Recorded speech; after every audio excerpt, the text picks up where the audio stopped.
So hello, welcome. We're going to give a couple of seconds for folks to join and click the link to join us tonight for the Stormwater Utilities webinar. It's going to be interactive conversation, saving money for municipalities. I'm Ed Patazik. I'm with New Jersey League of Conservation Voters Education Fund. And while we're gathering, can you take a moment to change your name if it's not already appearing as your proper name? You basically click on your own image, which is usually at the top of the screen, and right click, and then click the option for, in the three dots that appear there, rename. I think you can left click actually on it, and just type in your name for us. If you want to also say what town you're from, that would be very helpful. So as folks are looking across the session tonight, they'll know who all was here as well. In addition, we're going to be taking questions in the chat box.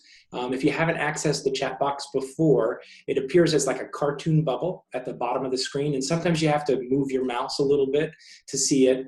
When you click it, it'll open up a chat window, and at any time during the conversation, you can ask a question, and that's where we're going to be pulling our questions from.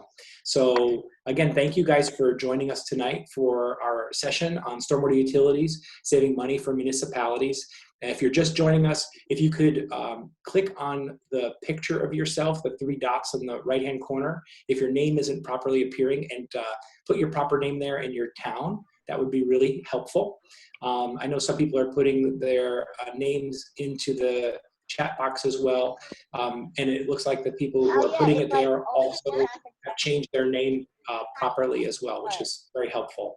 And so we're going to get going. We have a lot to cover and a lot of feedback and questions we want to get from all of you. You know why? I think someone's not muted, maybe. I don't know. Oh, maybe it helped. Okay, so if you get yourself off mute, if you could please put it back on, that'd be really helpful. So welcome again. My name is Ed Patazik. I'm Executive Director with New Jersey League of Conservation Voters, the Education Fund. We're going to be recording tonight's presentation as well. So, know that that's going to be available to folks, and we'll be sharing the PowerPoint as well.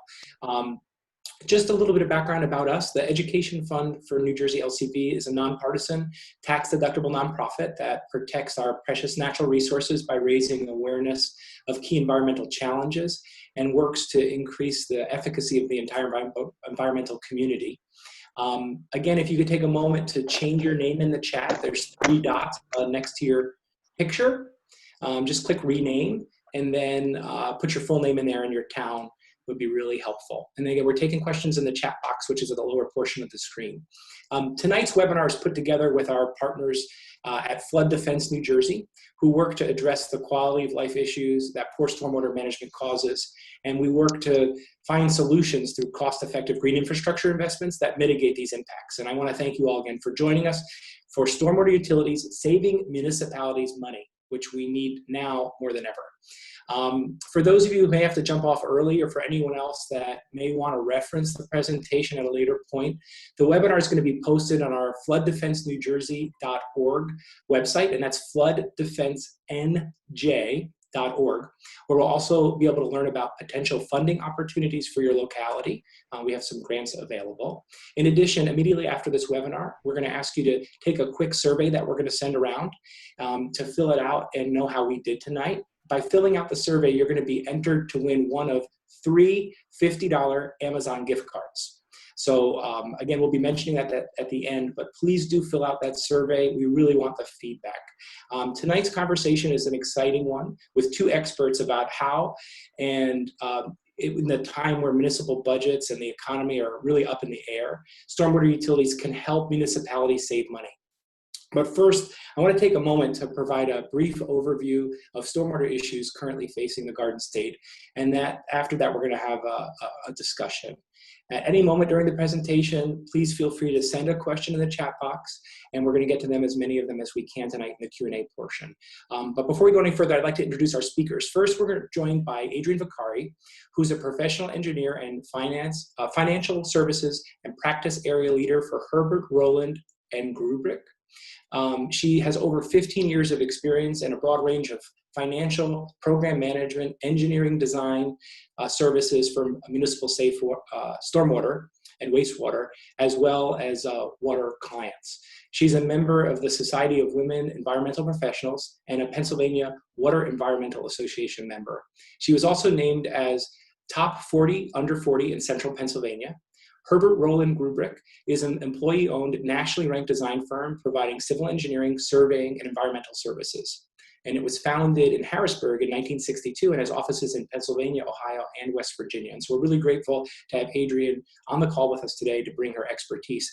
We're also joined by Jeff Colella, who is the Stormwater Division Manager at Wyoming Valley Sanitary Authority, and he oversees a program that benefits 32 municipalities in central Pennsylvania. He oversees the technical, engineering, and customer service programming, including stormwater impervious area analysis, MS4 programming, and BMP construction and maintenance, among a variety of other responsibilities. We appreciate Jeff taking the time to join us today to talk about his in-depth knowledge of the practice. And lastly, at the end of our webinar, we have a special guest, Bree Callahan from New Jersey Future, to talk about some exciting technical resources that are going to soon be available through New Jersey Future. Before we get too much into the specifics of stormwater utility, I want to highlight that in November of 2018, we had a big month. And the 4th National Climate Assessment was released with significant findings that threaten the livelihoods of our economy and welfare of all of New Jerseyans, our families and businesses. Because now, on average, a homeowner can expect to endure a severe 100-year storm during the period of their 30-year mortgage. And we're seeing more intense and heavy rainfall events, on average, happening roughly 4% more since 1901 in America. And while the Northeast has observed 27% increases in a 5-year maximum daily precipitation within that same time period, we've got a lot of work to do. And so it might be no coincidence that in 2018, New Jersey experienced its wettest year on record. And it's clear that the impacts of climate change are happening in New Jersey, and we're seeing them. We're seeing more intensified and frequent rainfalls. We're seeing higher storm surges like Hurricane Sandy and more nor'easters. And this can lead directly to more flooding. And as we're seeing all of this, it doesn't take us very much to look at New York, where 60% of the counties there have seen more flooding. In fact, 5 flooding disasters since 2011. And that equates to money. They're spending $37 billion in recovery costs and expected to spend $55 billion in the next 10 years. So it should really come as no surprise in a survey of more than 350 communities in 48 states released in November that researchers from the University of Maryland and Texas A&M found that 83% of communities experience local inland flooding. And 85% of communities are experiencing flooding outside of the designated hazard zones. We call that sort of nuisance flooding, but it's getting more severe than nuisance. The reports are also highlighting major equity issues. Local social costs for urban flooding events are disproportionately hurting low-income communities that have the least resources to rebuild and revitalize. And the communities are more likely to live in high-risk flood zones, and they're less likely to have flood insurance. And while secondary effects of the flooding also affect everyone driving through the area with snarled traffic and lower productivity and lost wages while people are sitting trying to find their way around the flooding. In addition, 70% of respondents in this survey believed, it was really a study, that the lack of sufficient infrastructure improvements was a main contributor to urban flooding. And more than half of those respondents believed their communities failed to make proper infrastructure improvements to withstand increasing levels of rainfall. The report concludes with some sobering findings that the federal government's not helping. So it's up to states and local governments to address the problem. And so we know one thing for sure, that flooding is largely a result of the human-built environment. And in October of 2018, according to Popular Science, the most important science policy issue in New Jersey was getting a grip on our stormwater. As the state's most dense state, with the most impervious coverage of any state, over 12%, while we're seeing these anticipated climate change realities of increased frequency and heavy rainfall, it is clear that this is something we have to deal with. And it dispels really a foundation for a major policy and infrastructure crisis. So 95% of New Jersey waters don't meet water quality standards. The ecological integrity of major water bodies in the state are declining, including our lakes, Lake Apacong, Greenwood Lake, the Barnegat Bay. This year, at least 37 of our lakes were confirmed, closed because of confirmed hazardous algal blooms, otherwise known as HABs, with many more of our lakes suspected to have toxins that made it unvisitable or recreational, or it was really a problem, and dogs were ingesting the toxins and dying. And all of this comes because stormwater runoff is hitting the land and impervious, I shouldn't say the land, it's hitting impervious surfaces like concrete and pavement and making their way into our rivers and streams before it has a chance to be absorbed. And that creates nutrients that allow toxic blue-green algae to grow out of control. And we know this is a big issue because 1 pound of phosphorus can lead to 11,000 pounds of blue-green algal scum. And that's what really smothered Lake Apacong and the whole economy in its midst. So with all of the influences putting a stress on our stormwater management infrastructure, we're compounding the fact that New Jersey has not maintained or upgraded or replaced old antiquated infrastructure. And in some cases, failing stormwater management systems are left unrepaired. For all of New Jersey's water infrastructure, there exists $40 billion in investment needed over the next 20 years. And of that, a subset, stormwater infrastructure requires $16 billion in investments. And so it's no surprise to any of us, I think, on this call, that federal government funding is lacking. And again, it comes really back onto local municipalities in the state to raise revenue to improve these systems because there's no dedicated funding source to address the massive need. So the question remains, how can the state address these problems? And there are a bunch of options, and one we're talking about tonight helps to generate the revenue that's needed. So options are rarely available for municipalities, counties, and local bodies to address widespread issues like stormwater management in New Jersey. However, just this past year, the governor signed the Clean Stormwater and Flood Reduction Act, and that made it permissive to allow local and regional authorities to establish a stormwater utility to oversee and build and manage stormwater infrastructure. And it's similar to water and sewer utilities. The stormwater utility, it's a local assessment district that dedicates funding specifically and solely to address stormwater management problems. So localities, municipalities, regional groups of towns or even counties can decide to create a stormwater utility, and they can use it because it's a best management practice that 41 states are engaging in, and over, there's 1,800 of them in all kinds of communities, red communities and blue communities, yellow, green. It is a nonpartisan issue. We are all seeing development. It is causing problems, and this is working across many other states. So stormwater utilities, they're considered to be one of the most effective and equitable methods to fund stormwater management infrastructure because it follows a simple principle, the polluter pays principle. If you pollute, if you have stormwater that's leaving your concrete and pavement, you pay. And in fact, in New Jersey, those funds, if you were to establish one, those revenues would be dedicated to stormwater management projects and shared services. So nationally, on average, residential fees are just over $4.50 a month. And the larger the region the utility covers, generally, the lower the fee is because of the scale of the market. In addition, we also see often large strip malls and parking lot owners, paying more because they have more impervious surface. In addition, the New Jersey law also requires credits. If people reduce their pollution, they will save money. So it not only charges if you're polluting, it's also an incentive-based program to stop you polluting because you'll pay less. So it has both of those options, which is great. And where does the money go? So the revenue raised must go to stormwater management projects, including priority on green infrastructure. And green infrastructure is important because it doesn't use big pipes or facilities. It mimics nature. It allows water to flow and the hydrology of land, and it stops the water from flooding. It lets it percolate through the land and the soil, and absorbs that water like a sponge and cleans up the polluted runoff from pavement and concrete and other hardened surfaces. So there's a lot of benefits as well, because every dollar invested in green infrastructure can save $7 to $27 in the future.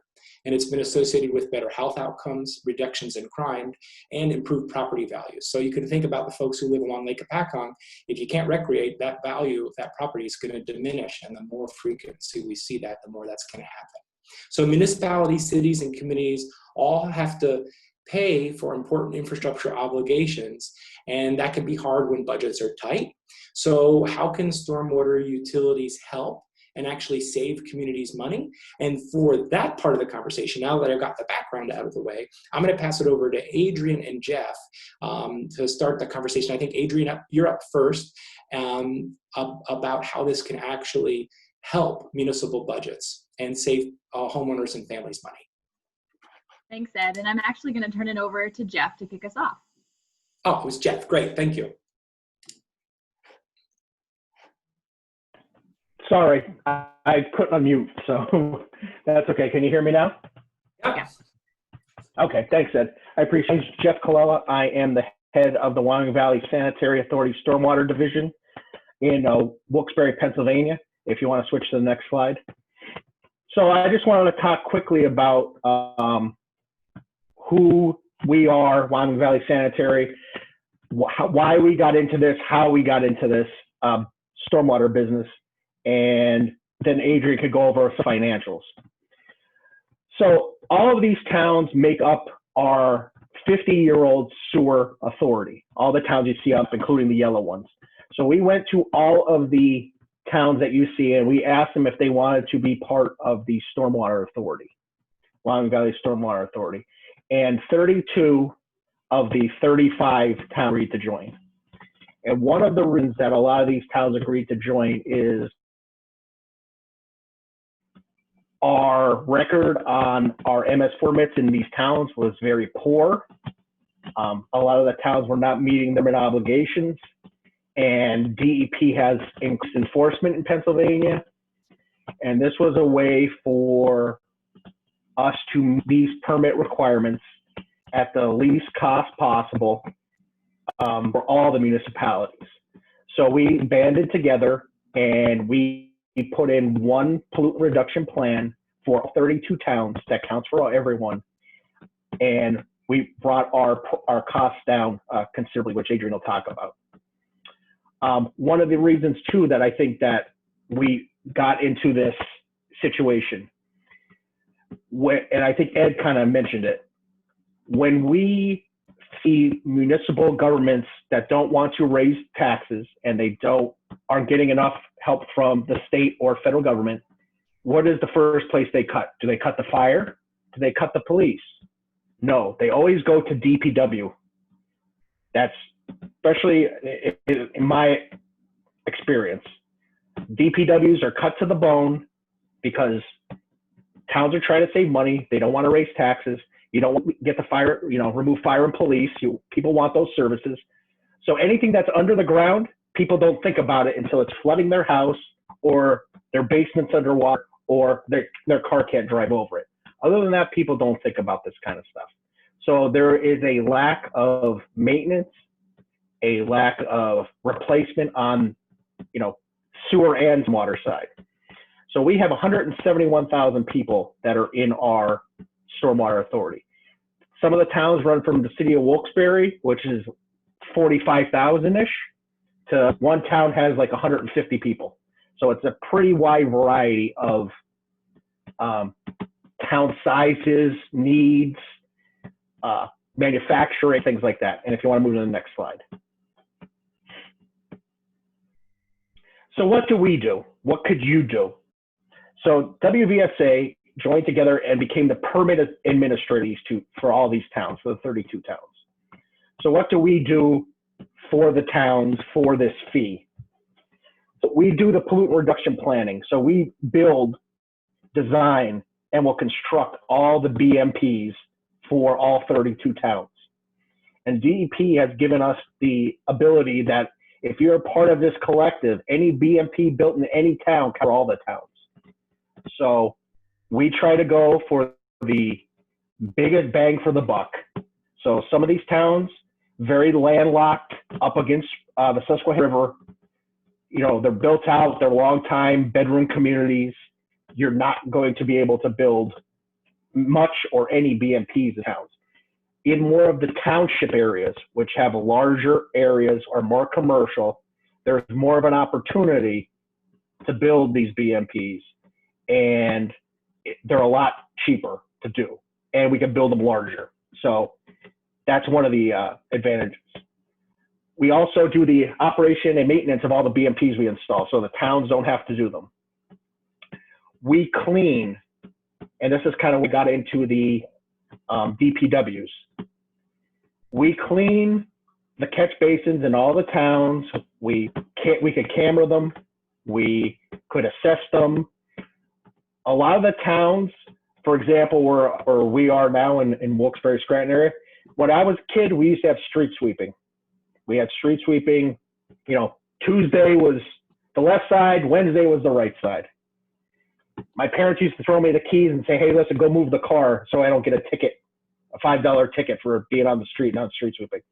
A lot of these towns, that has gone away. And the reason that is because of the equipment costs. A Vector, $450,000.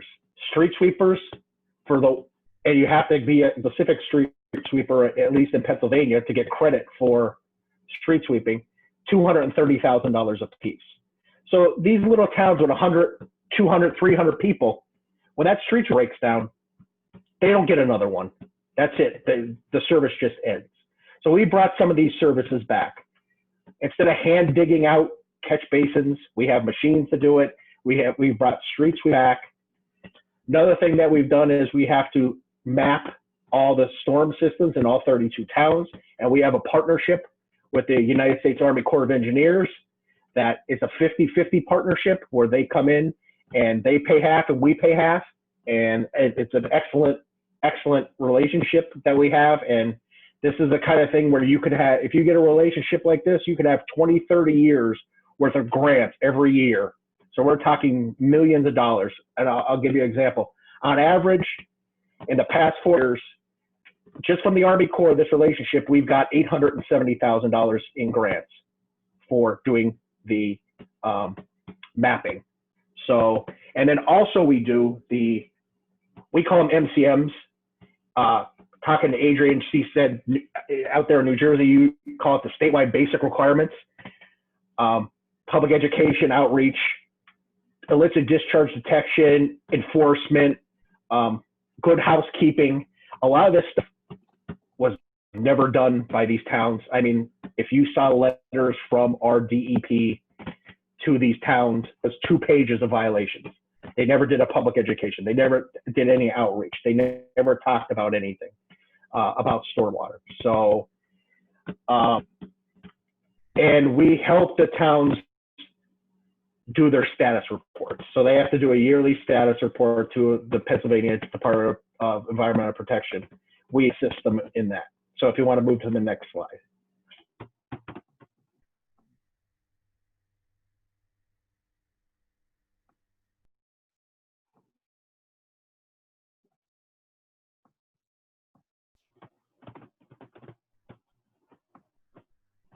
Oh, there we go. So we are doing $22 in BMPs, and it mainly relates to 3 BMP types. Stream bank restoration, most bang for your buck, hardest administratively. Basic retrofits, good bang for your buck, not as hard administratively. Raisins, easy administratively, not good bang for your buck. So that's really, and you might say to yourself, well, why didn't you do all stream bank restoration or basin retrofits? DEP will not allow it. So they want a mix of BMPs. And I don't know how New Jersey environmental protection, but that was one thing that we try to concentrate on, basins and stream bank, but they also wanted some things in there that are smaller in size and can be put in some of these large, heavily populated communities. So we're investing in Stormwater Park with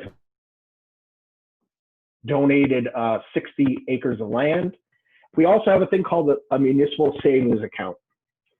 So a portion of that $4.80, it's roughly 80 cents of every $4.80, goes directly back to the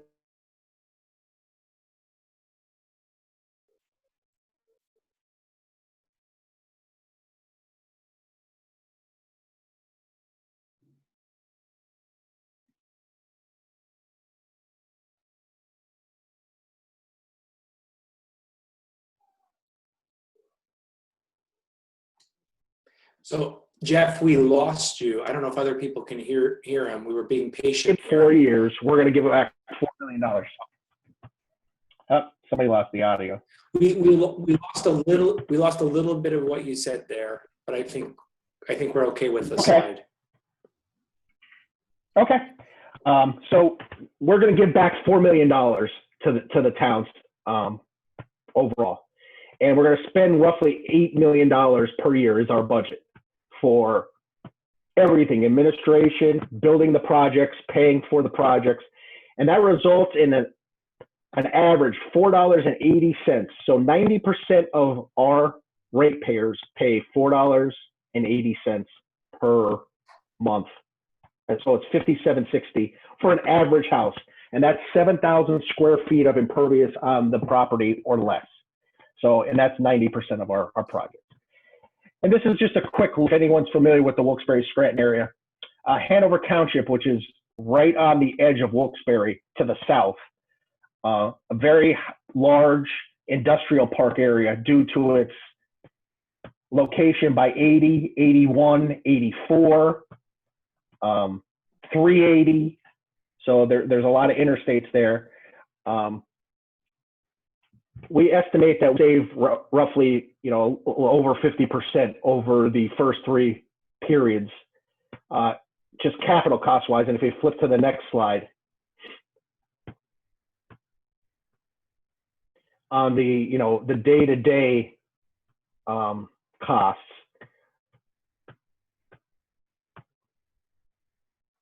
we're going to see, there we go. And we're going to save a considerable amount of money on the annual costs over time.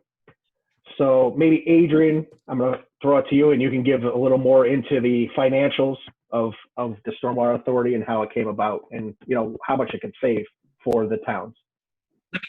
Let me just mention too, so folks just joining us. Oh, I don't know if you can hear me. Folks just joining, if you have a question, put it in the chat box. I know a lot of folks are doing that. And if you joined us a little bit later, if you can change your name to your actual name and the town you're from by clicking on your picture and the 3 dots under rename, it's really helpful for us. At the end, we're going to send out a survey. We're going to want folks to fill out. And if you fill it out, you're entered into a raffle for 3 $50 Amazon gift cards. So that name is going to be important for make sure we get it in your hands as well or via email. So sorry, Adrian, for the interruption, but I wanted to flag those 3 things. Thanks. No problem. Can we go to the next slide, please?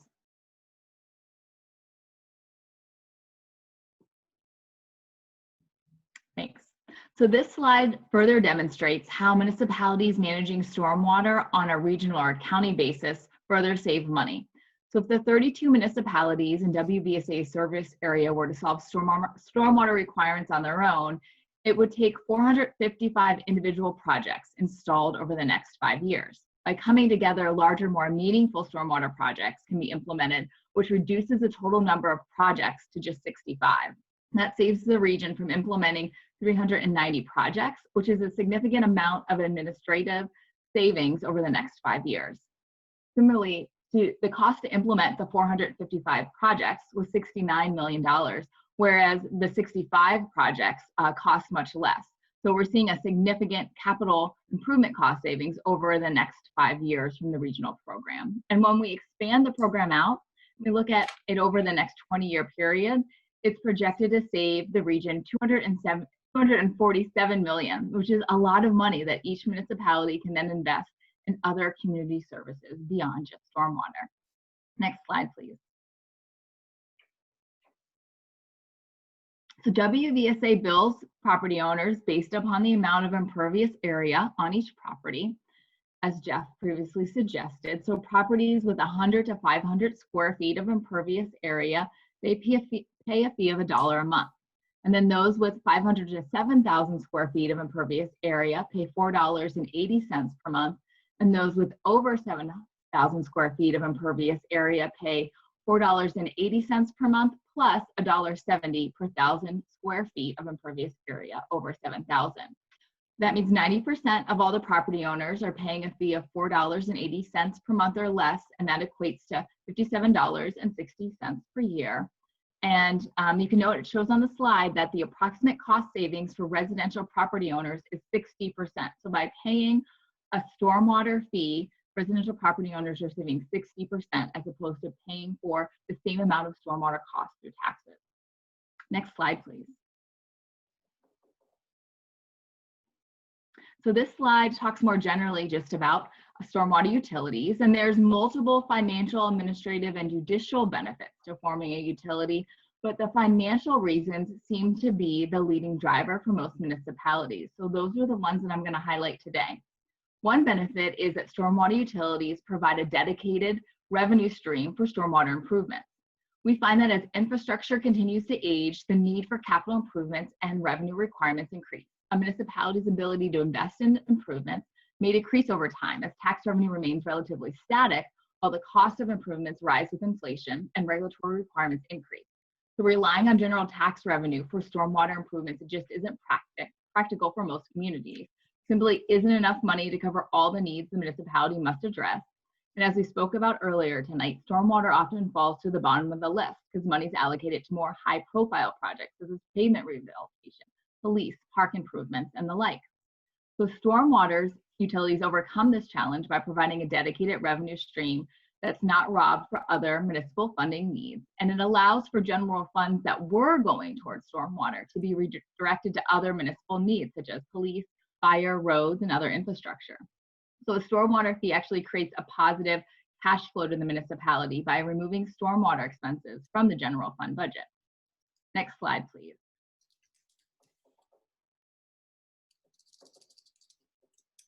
When stormwater is funded through tax revenue, typically it's funded through revenue on hand and not through a loan or a bond issue.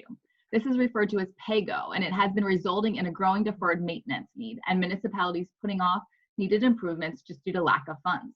In fact, the American Society of Civil Engineers graded New Jersey stormwater infrastructure a D in 2018 due to surmounting deferred maintenance and the growing number of needed capital improvements. Stormwater pipes typically last between 30 to 100 years, depending on the pipe material and if they're properly installed and maintained. Many municipalities have a significant amount of corrugated metal pipe that was installed in the 70s, 80s, and 90s.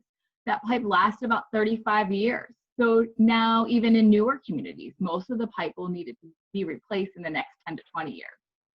The example shows a typical New Jersey municipality. This one has 160,000 linear feet of stormwater pipe, and they replace 400 feet per year on average. They replace the pipe that has known failures. That's all their budget allows. However, that's only 0.25% of the entire system. And if they continue at this pace, it will take 400 years to replace all of the pipe. The useful lives of the pipes are far less than that. So the municipality is going to reach a point in time where there's going to be significant infrastructure collapse and a large spike in the cost of property owners. A better solution may be to borrow funds to pay for stormwater. Larger projects can be done. Pipelines, again, they last 30 or more years, and property owners are going to come and go in the municipality over that time period. You finance through debt, all the property owners that benefit over that time period will contribute to paying the debt service costs. Whereas if you fund through pay-go, the full cost burden is placed solely on just your current property owners. Implementing a stormwater fee allows the debt to be guaranteed by fee revenue. Next slide, please.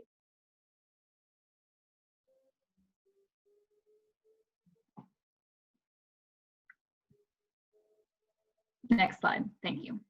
Another leading financial reason is that stormwater fees are more equitable than a property tax. That's because rates are based upon a property's impervious area. That includes building footprints, asphalt, concrete, and the like, where stormwater will run off instead of infiltrating.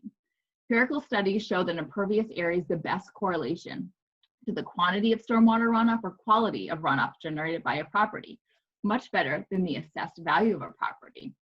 possible to have a skyscraper and a parking lot with vastly different assessed property values, yet the same impervious area footprint.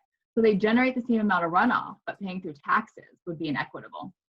Another way in which stormwater utility fees are more equitable than a property tax is that it enables you to collect fees from tax-exempt users that often make major contributions to runoff with their large impervious surface areas.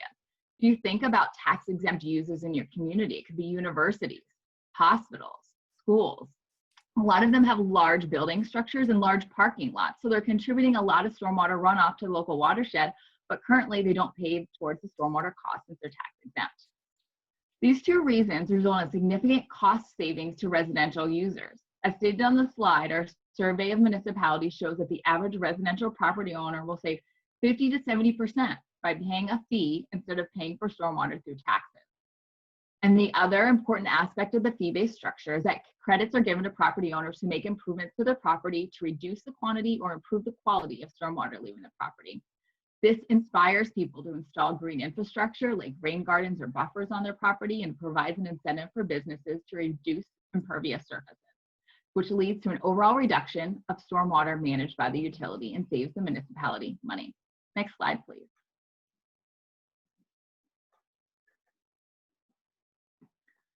The next slide, this slide compares how stormwater costs are allocated to residential property owners if stormwater is funded by a stormwater fee as opposed to a property tax. This example is based upon a single community, but it's similar for all municipalities. The colors on the two bars represents different customer types for a community, with blue representing residential property owners. I previously mentioned impervious areas the best correlation to the amount of stormwater runoff and pollution contributed to a system. The top bar shows that in the example community, 30% of the impervious area is on residential properties, meaning they contribute about 30% of the runoff and associated pollution. The chart on the bottom shows that residential property owners make up 51% of the assessed property value in the community. Stormwater is paid through taxes. Residents are charged 51% of the overall cost, which is 70% more than they should be charged. By switching to a fee, residents are allocated 30% of the cost, which is more fair and equitable. Next slide, please. The next slide provides a similar example. So for this community, the average residential property has an assessed value of $218,000. Stormwater is funded by taxes. $162 would be collected from the residential property through taxes to fund the stormwater program. However, by funding through a fee, the average residential property owner is only charged $66 per year. Their cost comes down because all property owners pay. A large commercial property is charged $28,800 in taxes and $26,600 as a fee. And the hospital is charged $0 in taxes, but $1,600 if paying through a fee. However, when you apply credits for these properties to help manage stormwater, the cost for the commercial property further decreases to about $16,000 and the cost for the hospital decreases to $1,000. So it helps prompt collaboration. And we have clients that offer great opportunities for nonprofits to receive credits with little monetary investment on behalf of the nonprofit for on-site improvements. Next slide, please.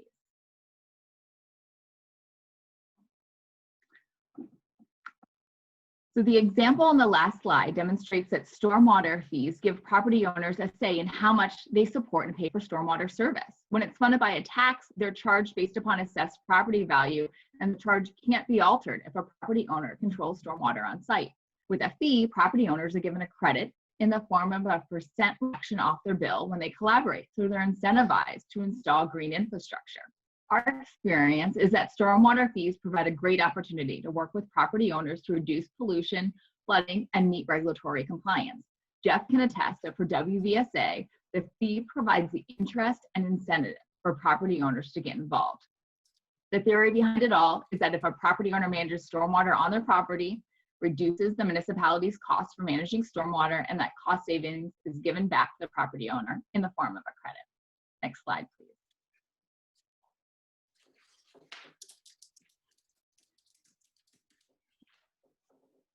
So here's a technical process of implementing a utility broken down into 6 steps. This is just the technical process, so it doesn't include legal requirements.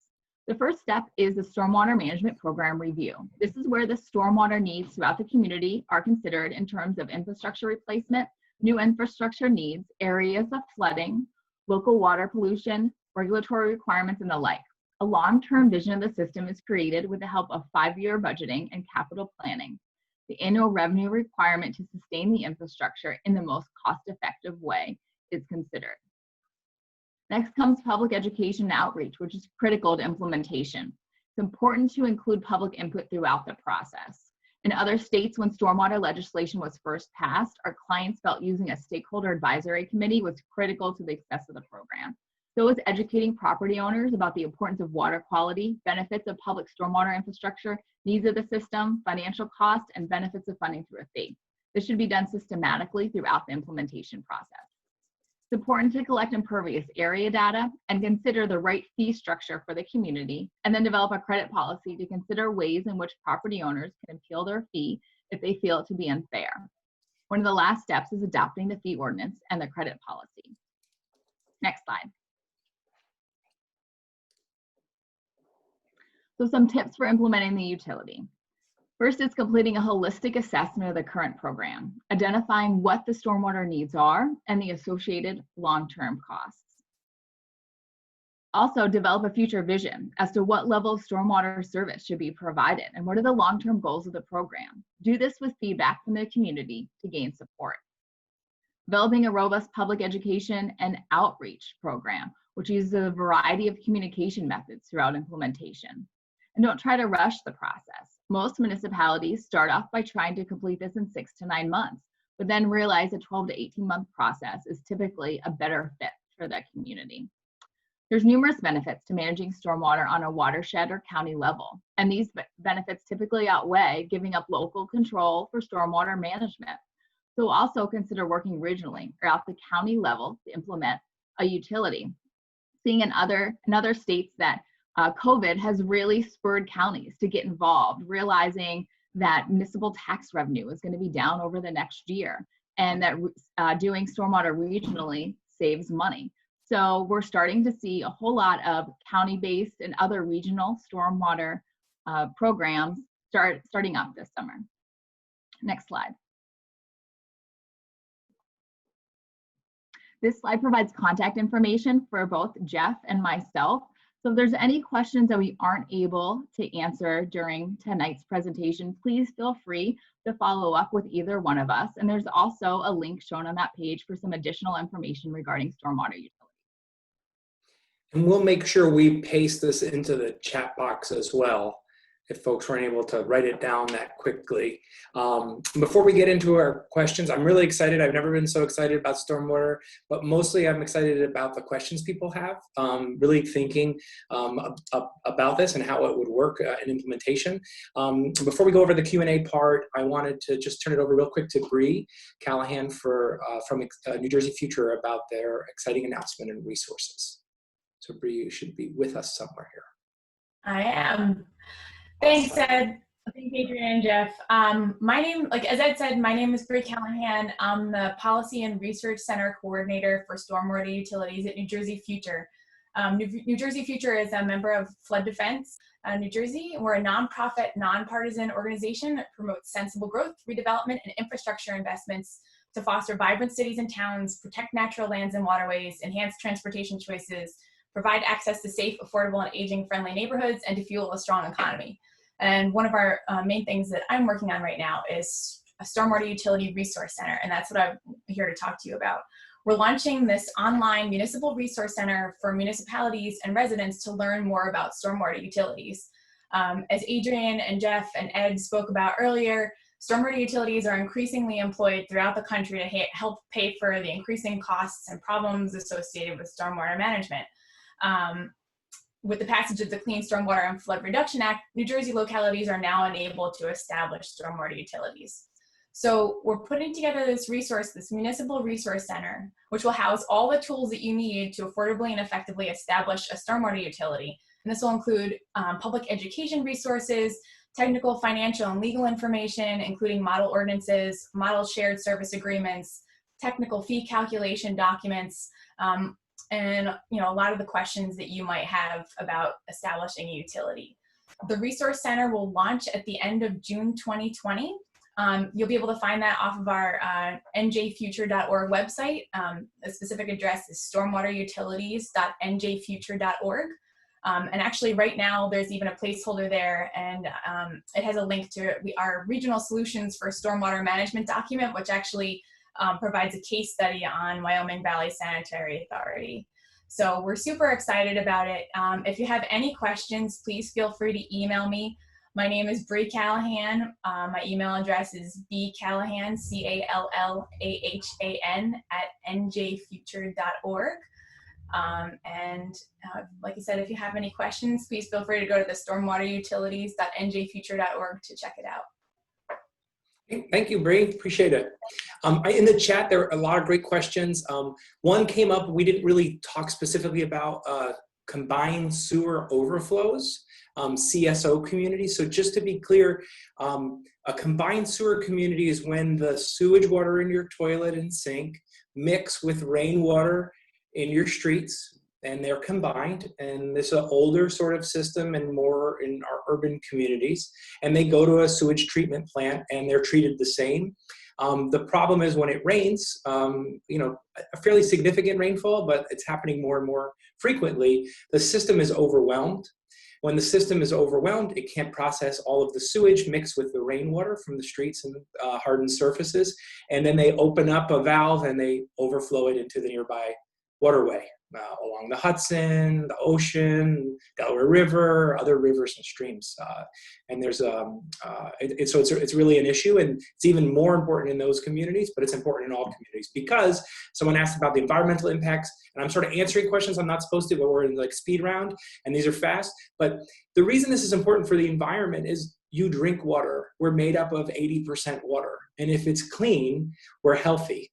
And the land, natural systems, green infrastructure filter the water, and we built stuff so there's not as much land, and so we have to create infrastructure based on natural based systems that can filter that water out so we don't have pollution in our drinking water. So it's a clean drinking water issue, it's a flooding issue, it affects lots of costs, including public health, like cancer and pathogens that can enter, toxins. It's an economic issue when lakes are closed because of hazardous algal blooms, which is also environmental, because things die, including dogs and people, if they were to go in there. So there's a whole host of reasons on that. We got a bunch of questions as well from, you know, what municipalities are good opportunities? Does this work better in some? I know, you know, Jeff, you presented one like sort of a case study. This can be done lots of different ways. You did a whole bunch of towns. So in your experience, there's people on this call from all over, little towns, suburban towns, rural towns, towns that could get together as a community. Where does it work best? Is there any that are off limits? I think my opinion is that all municipalities at some point are likely going to have stormwater utilities and charge stormwater fees. We were in the same spot a few decades ago with sanitary sewer, and now everyone that receives public sewer pays a sewer fee without thinking, you know, very much about it. It's just a fee that we get for the service that we receive. So I think over time, we're going to see more and more people starting to see stormwater as a service. I think now in New Jersey, municipalities that have innovative leaders are going to be a great fit. Those that are interested and willing to serve as role models for the other municipal managers, county administrators, and elected officials throughout the state. Some that should really consider it are municipalities with a lot of nonprofits, those that have universities, they might be the county seats, or have a lot of schools. Regional sewer authorities are also great examples. In a lot of cases, what we've seen is existing wastewater authorities will expand their purpose and powers to take on stormwater and become a stormwater utility as well. Mm-hmm. We did some questions about that too, like, can anyone create a stormwater utility, or is it usually in your experience they piggyback on some existing infrastructure? Is it, you know, you start from scratch, or do you?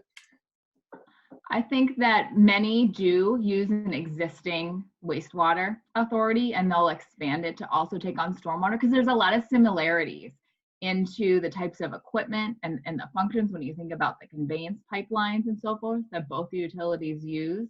And when you're doing capital improvement projects and you're working in the same trench. So we do see a lot of times that wastewater authority will expand to take on stormwater, but at the same time, we see new authorities being formed. I had a call today with the county neighboring WVSA's county, and they're looking at starting a new county-based authority to provide regional stormwater service. Yeah, and to your question, I think straightforwardly, the higher density of the town, I think the more savings you're going to see. I think you see, in our case, as you get more into the more rural areas, that it's not as effective in this round. But here, and this kind of goes to Adrian's point, the rules, at least in Pennsylvania, and I can't speak for New Jersey, will be changing in our next permit cycle, where the rules are going to be reversed, and it's going to be more of the rural area that's going to benefit more. So I think eventually it's going to benefit everyone, and I think you're driving the costs down by more people you can get together, the lower you can drop your costs. Mm-hmm. That's great. And there was a number of questions as well, people about the charging tax exempt. I think that got some folks' attention, right? So yeah, if you're paying for it out of your tax base, people that don't pay taxes don't pay, but they're contributing to the problem, or as we like to say, they're polluting, right? Can you talk a little bit about what limitations there are? Some questions about whether the federal government, there was a question about railroads, you know, who's excluded. I'll take that one. My favorite subject, railroads. They love me. Obviously, here's the thing is, the tax exempt, and I'll give you a perfect example, in the city of Wilkes-Barre. So there's two major colleges in Wilkes-Barre City. They own 40% of the town buildings in the downtown. So they don't pay taxes. However, they own a lot of real estate. They produce a lot of stormwater runoff. Now, to put that on the back of the tax, you know, the non-tax exempt, your regular homeowners, is not really fair. Have we had a lot of blowback? A fair amount. Obviously, people who aren't paying for stuff don't want to pay for stuff. I'm assuming that would be, you know, you personally in your household, the same thing. If you weren't paying for it, you don't want to pay for it. But for a lot of these, especially like the colleges and stuff, they've gotten on board for the most part, you know, after talking to the media. And I think where Adrian too is the public education and outreach. There's some things that when we got together that we should have done better, and there's some things that I thought we did very well. And one of them was commercials that we did very well, was the commercial outreach to the businesses. Mm-hmm. That's where your money is at. Your money is not in households, $60. Your money is in your warehouses, is in your colleges.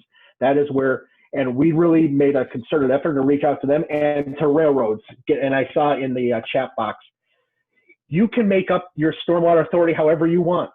If you want to charge, if you want to exempt the railroads, you can. If you don't want to exempt them, you don't have to. If you want it, you can exempt whoever you want. That's pretty much the beauty of this starting from scratch. You can build this however you like. Now, in WVSA's case, we charge the railroads. Has that gotten us some blowback? Yes. There's a case in Virginia that was Norfolk Southern versus City of Roanoke. They sued the City of Roanoke, and they lost in the appeal, and they are paying WVSA a fee for their railroads. But you do get a lot of pushback on the railroads, and yes, you can charge them a fee. The federal government, there is a rule saying that they have to pay any reasonable fee. That is kind of, and actually Adrian and I are kind of in the middle of that right now with the U.S. Navy. We just got some correspondence from them last week. So, I mean, it's never ending. It's the state. We charge our local towns, not for their roads, but for their buildings. Now, you can exempt the towns if you want.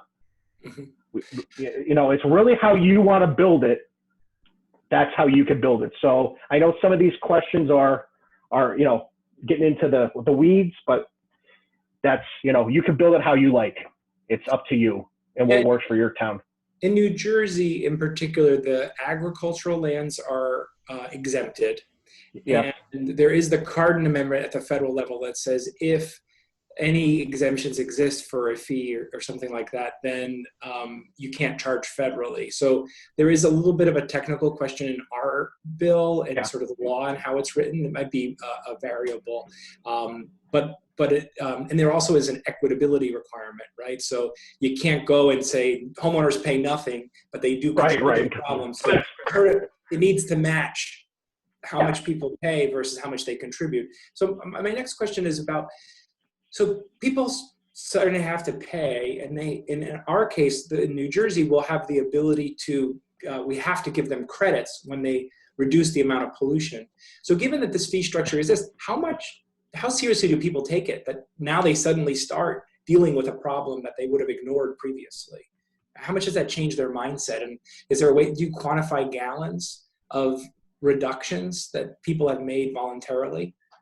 We haven't done that in gallon wise. So our credit structure is probably, to be honest with you, one of the most advanced credit structures of anybody. If you look at anyone, we give various credits for outside the urbanized area credit. We give a low impact credit. We have a bunch of credits. One of our biggest credits, and this is kind of maybe where you're thinking about changing people's thinking, and this is kind of the motivation for people to work with us. We have what we call a Stormwater Partnership. So that's a really powerful tool if you're thinking about doing this, is to get these bigger businesses involved. What could they do for you, and what could you do for them on the billing side? Mm-hmm. So in these partnerships, let's say you own a piece of property we want to come in and build something on. We want to build a retention basin. Really the motivating factor to put us together is we're going to give you a credit, a negotiated credit for the right to build a basin on your property. So people are very slow to come around this. And once again, people don't want to pay for something that they think should have been paid in their taxes already. And that's just the mindset. I don't know, around where I live. In New Jersey, I'm sure it's the same kind of mindset is I'm paying for that in my taxes. Why should I pay a fee for it? But we're slowly changing people's minds. It's not going to happen once. And that's another thing too, is you got to realize this is a long-term deal. You're not going to come out here and everyone's not going to love you for doing this if you decide to go this route. But overall, in the long run, it's going to benefit your constituents and your town over the long run, monetarily and physical plant-wise. Yeah, and I think people have a chance to do it in their own way, right? So you could start out small, and I know there's just a lot of really great questions, and we did try to keep today brief. So I'm going to try to wrap it up, knowing that there's more outstanding questions, and there's going to be more opportunities for us to dig down a little bit more and have conversations like this. Clearly, there is a need to suss out, I guess is the right way, the details and sort of the concepts. But the idea being these impervious surfaces are generating pollution, and without a stormwater utility generating revenue that can be invested to deal with the polluted runoff, it's going unabated into our waterways. That's the main concept here. So we do have a couple funding opportunities, a way for you to explore this a little bit more. We have a flood and stormwater management grant program that is available through our education fund, and the request for proposal is available on our website. Grants range from $2,500 to $30,000, and they cover two things. One is exploring a stormwater utility, or if you already explored it and you want to do it, there's a separate pot of money available for implementing a stormwater utility. And even if you don't do the stormwater utility, I would encourage you to explore it, to at least know if it's something that would work. And I think, Adrian, your slides made it really clear that by bundling this in this different way, we're actually saving money. And that, we have the carrot model, which is you install some ways to reduce your pollution, right? And we have the stick model, you're going to pay if you don't, right? So both are built into that. And ultimately, everyone ends up saving, and the environment is better off, and your public health and flooding and the costs associated with rebuilding and traffic, and the list goes on of bad outcomes. So I definitely want to sort of flag that. And then in addition, I mentioned in the beginning, please take a moment. We're going to email out a survey. Tell us how we did tonight, what you would like to see maybe different. And then in addition, a little bit about what's happening in your local community so we could better understand it and keep this conversation going. We don't want it to stop here. We would like to, connect up with whoever you think should be part of this. We want to hear about what's happening at the local level, what we could be doing to help you, who we can connect you with. Bree mentioned the website.